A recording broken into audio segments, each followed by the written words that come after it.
The fear of the Lord is the beginning of wisdom. Today I was reading another Psalms. David was talking about how God hears the prayer of those who fear him. That not only that, but angels surround them and guard them. Now, it says throughout the Bible, fear not. This fear, it's a different kind of fear.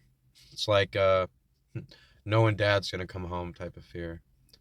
You don't fear him because you're scared. You fear him in reverence, knowing who he is and what he is. I think that's the biggest problem in the church. And I'm going to be frank, I'm super struggling with this idea right now.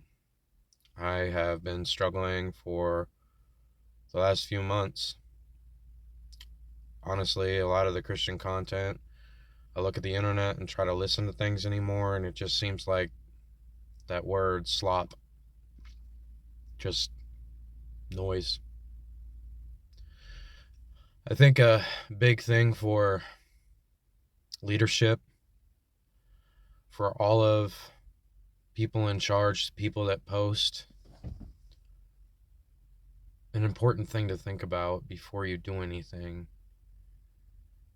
is have a thought. First, you have to have a fear of the Lord. It says the beginning of wisdom. But what I try to do in situations, and I'm not always perfect at it, but I think about, could I take Jesus on this journey?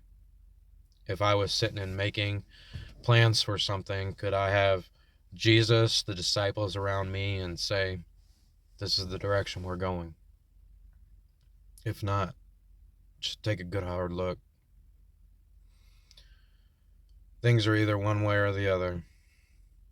I keep thinking about the book of Revelations and how it's interpreted, and just how vision is interpreted in fleshly means. Like for God to bring back prophets in the end times when he says, that's something I'm not going to do.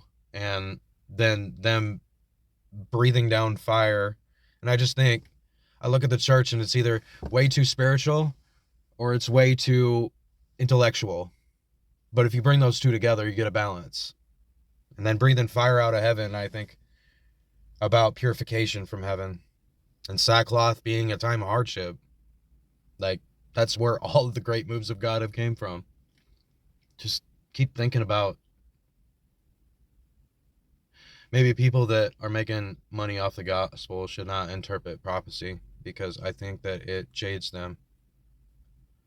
I think it puts a Hollywood twist on something that's supposed to be pure.